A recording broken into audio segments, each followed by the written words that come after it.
Hey, Coach Bobby Barbier, the NSU Demon baseball team. Coach, it's been roughly 24 hours since you found out you're going to Oregon. Does it feel any more real at this moment?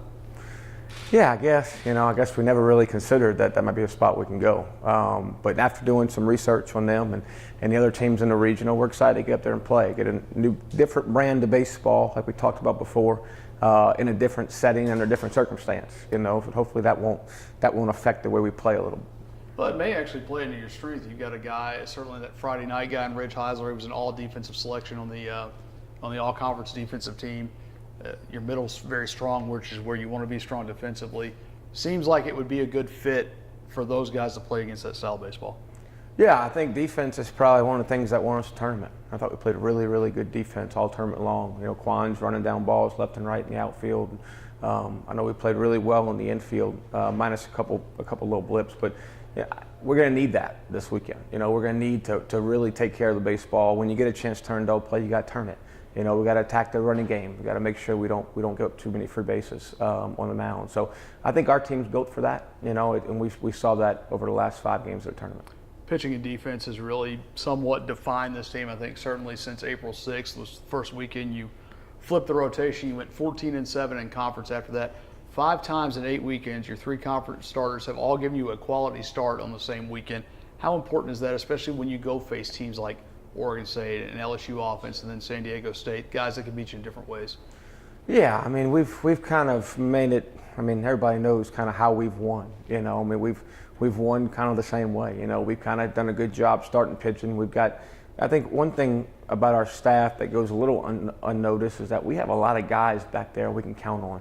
We haven't used multiple guys in a weekend, and which helped us a lot in that tournament to have guys that were still fresh to come in on game 4. And then now we're starting the bats coming along with some timely hitting for us, and learning. I think we're doing a better job learning from our bats early in the game, to where we can get deep in that game and come through with a couple quality at bats. So I don't expect anything different just because we're going 2,000 miles north.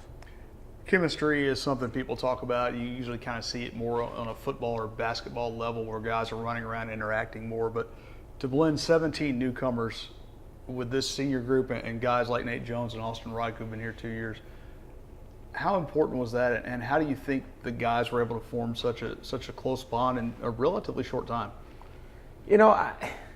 We try to do a few things to get them together more and do some stuff, but a lot it's just on the older guys. A lot of times, it's on them. It's I'm not with them all day long and at the apartments and the dorms, and it's about if they how they react to the new guys coming in, and it's on the new guys too of how receptive are they to be accepted into something where they have to give up some of their selves, have to give up some selfishness, have to do those things, have to learn how to be good teammates, and we've had some bumps along the way with that, but we've grown from them, the things that we've learned, and I would say they're as close as they are now as they ever have been, after this past week.